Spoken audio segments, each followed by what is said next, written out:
आज आपण ह्या हँड पेंटेड हँडक्राफ्टेड सुंदर अशा लाकडाच्या बाउलमध्ये मस्तपैकी ग्रीन ब्लॉसम कोशिंबीर बनवूयात. चला तर मी तुम्हाला आधी त्याचं साहित्य दाखवते. रात्रभर पाण्यामध्ये भिजवून घेतले आणि नंतर शिजवलेले हे मूग, शेंगदाणे, टोमॅटो, कांदा, गाजर, लिंबू, कोथिंबीर, शिजवलेलं बीट, भाजलेल्या जिऱ्याची पूड आणि मीठ.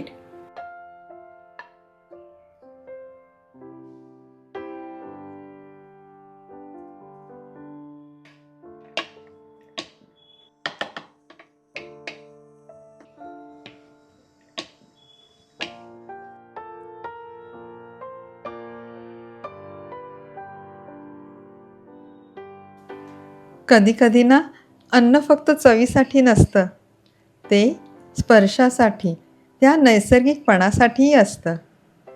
हाताने बनवलेली भांडी आणि साधं सोपं सात्विक जेवण. आ हा हा.